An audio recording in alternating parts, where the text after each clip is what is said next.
샬롬, 안녕하세요.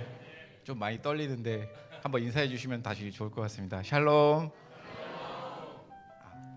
네, 이 자리에 서게 해주신 거 너무 감사하고요. 10주간이 생각보다 길더라고요. 그 가운데 이제 10주간 했다는 일단 저 자신에게 칭찬하고 10주간 하나님이 함께 해주셨기 때문에 잘 할 수 있었던 것 같습니다. 그리고 간증에 앞서서 10주간 기간 동안에 누구보다 기도해 주시고 응원해 주신 우리 믿음 오이코스 가족들, 그리고 생명의 탄생부터 희노애락을 공유하면서 또 하나의 영적 가족이 된 우리 25년 하반기 행복한 삶 수요예반 가족들에게 이 자리를 빌어서 먼저 감사의 말씀 전하고 싶습니다. 사랑합니다. 네, 그러면은 이제 제가 간증 생각하면서 있었던 내용 함께 나누도록 하겠습니다. 먼저 행복한 삶 이제 수료 간증 이야기를 들었을 때 가장 먼저 든 생각은 누구에게 전할까였습니다. 10주간 길고도 짧은 시간 동안 받았던 구원의 복이라는 열매를 전할 수 있는 소중한 전도의 시간이라고 생각했기 때문입니다. 저는 이 간증을 이제 막 믿음의 씨앗이 자라나서 하나님을 더욱 알고 사모하는 뜨거운 성도에게, 그리고 또 그 성도들을 보면서 나도 그럴 때가 있었지 하면서 한편으로 목석으로 묻어진 마음으로 주위로 오가고 있는 그런 마음들에게, 그리고 믿음의 긴 통로를 힘없이 달려와서 이제는 어느 저 구석에 가서 혼자 앉아서 쉬고 싶다는 생각이 드는 지침 마음에 있는 믿음의 가족들에게, 이러한 수많은 1주차의 나들에게 질문을 통해 좀 전하고 싶습니다. 여러분은 행복하신가요? 얻지 않았습니다. 이 행복의 시작은 영국에서 시작된 것은 아니지만 오리엔테이션에서 야 너도? 라는 눈빛으로 모두 고개를 끄덕이면서 목자님의 권유로 시작하게 되었습니다. 전반기에는 그 눈빛을 하늘 쳐다보면서 간신히 외면했는데요, 목자님이 맑은 눈빛의 광기가 아니라 안광입니다. 그 반짝반짝 빛나는 맑은 눈의 안광이 25년 행복한 삶 수요반으로 저를 인도하게 되었습니다. 그렇지만 신청서를 써내려가는 그 순간에도 저는 이 과정이 그냥 신세계 교인이라면 언젠가 한번 지나야 하는 통과 의례라고 가볍게 생각했고, 이 과정 속에서 거창한 기대보다 그동안 받아왔던 수많은 과정들처럼 가벼운 필요로 시작하게 되었습니다. 저는 예배도 잘 드리고 말씀도 알고 기도도 해왔습니다. 믿음 없는 사람이 아니었습니다. 하지만 주님이 나를 결코 놓지 않은 구원의 확신도 갖고 있었지만, 육아로 찌든 저의 삶은 피로와 변수에 냉탕과 옹탕을 오가면서 하루하루 말씀과 기도를 이었습니다. 성령 충만한 고향감은커녕 예배 시간에 늦지만 않으면 정말 다행이다 라는 마음으로 오늘 또 늦었습니다. 그렇게 믿음의 바다 어딘가를 저는 항상 정처 없이 표류하고 있던 것 같았습니다. 그 표류가 아주 격렬하진 않았습니다. 아닙니다. 아주 오히려 조용했습니다. 주일이면 서로를 보고 웃을 수 있었고 밝게 인사할 수 있었고 은혜 받았다고 말도 할 수 있었습니다.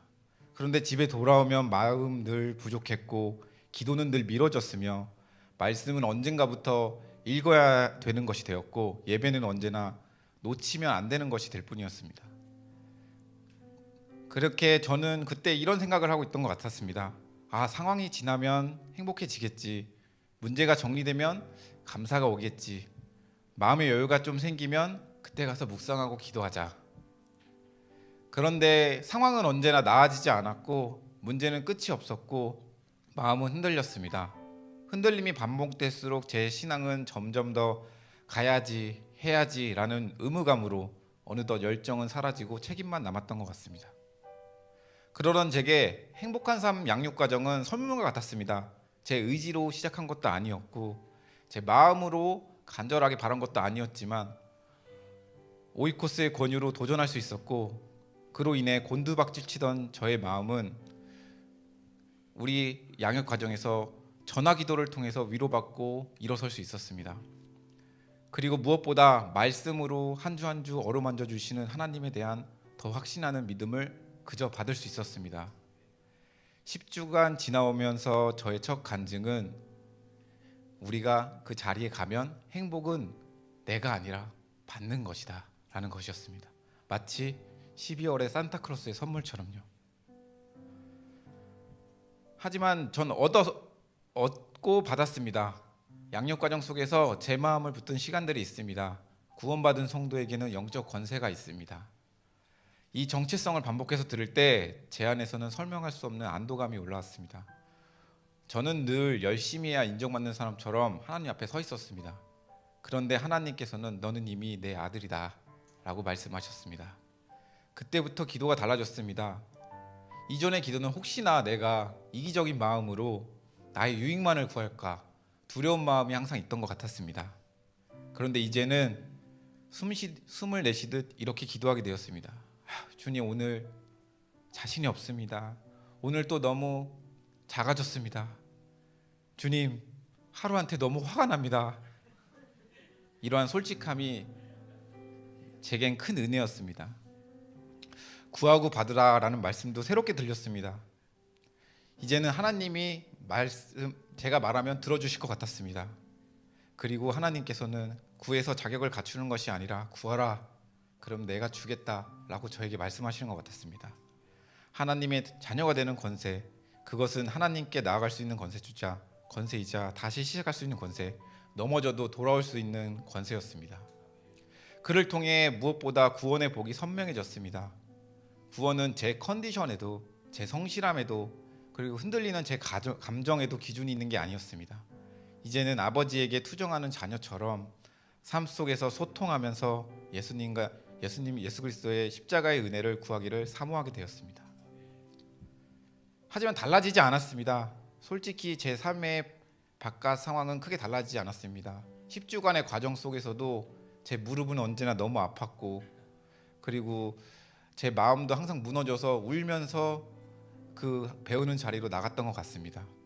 여전히 피곤하고 여전히 바쁘고 여전히 흔들렸습니다. 그 가운데서 주님은 새로운 갈등에 도전하라고 알려주셨습니다. 그 갈등에 도전하면서 제가 이제 무너지지 않게 되는 이유는 단 하나, 이제는 행복의 기준이 바뀌었기 때문입니다. 상황은 바람 같고 감정은 파도 같고 일정은 비처럼 쏟아지지만 갈등과 시험에도 뿌리는 흔들리지 않습니다. 그 뿌리가 하나님이기 때문입니다. 이제 저는 마귀의 블랙리스트가 되기를 사모하게 되었습니다. 그게 뭔지 모르신다면 행복한 삶을 들으시길 바랍니다. 달라졌습니다. 상황은 그대로인데 제 안의 방향성은 달라졌습니다. 흔들릴 때 또 이 모양이구나, 모든 것은 망했어 라고 이제 무너지던 제 모습은 주님, 제가 흔들립니다 라는 삶의 고백이 되었습니다.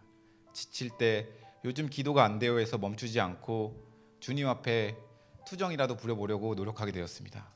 행복은 큰 감정의 폭발이 아니라, 큰 희노애락의 기쁨이 아니라 작은 순종의 반복이란 것을 배웠습니다. 말씀이 없는 하루에도 짧게 말씀을 펴는 것, 기도가 안 되는 밤에도 한 문장이라도 내뱉는 것, 감정이 아니라 주님을 기준을 삼아 방향을 다시 세우는 것, 그 반복 속에서 이제는 제 삶은 표류가 아니라 항해가 되었습니다. 저는 10주를 이렇게 정리하고 싶습니다. 진정한 행복은 내가 원하는 것을 손에 넣는 것이 아니라 하나님을 더욱 알아가는 것이며 그분과 함께 살아가는 것입니다. 진정한 행복은 문제가 사라지는 것이 아니라 문제 한가운데서도 예수님이 내 안에 계시고 동행하신다는 확신을 가지고 살아가는 것입니다. 이 땅에 조건을 붙드는 것이 아니라 구원의 확신 위에 천국의 소망을 품고 오늘을 살아내는 구원의 복인 것입니다. 그래서 이제는 저는 이 자리를 빌어서 이 행복을 교회라는 온실 안에서만 보관하지 않겠습니다. 이제는 한 걸음 더 나아가 세상 속에서 그리스도의 향기가 나는 사람으로 살고 싶습니다. 가정에서, 앞으로 돌아갈 직장에서, 그리고 그 관계 속에서 행복은 상황이 아니라 주님과 동행임을 제 삶을 통해서 드러내고 싶습니다. 누군가에게 따뜻한 말 한마디로, 불평 대신 감사로, 조급함 대신 기도로, 경쟁 대신 사랑으로, 그리고 선으로 악으로 이기고 헌신하고 싶습니다. 이 마음을 이 시간 어떠한 휘황찬란한 어휘보다 하나님과의 관계가 회복되고 진솔한 마음을 꾹꾹 제 눌러 담아서 1주차의 나들에게 전하고 싶습니다. 행복한 삶 양육 과정을 사모하고 강권하는 마음으로 마지막 다시 한번 질문하면서 간증을 마무리하려고 합니다. 여러분 행복하신가요? 감사합니다.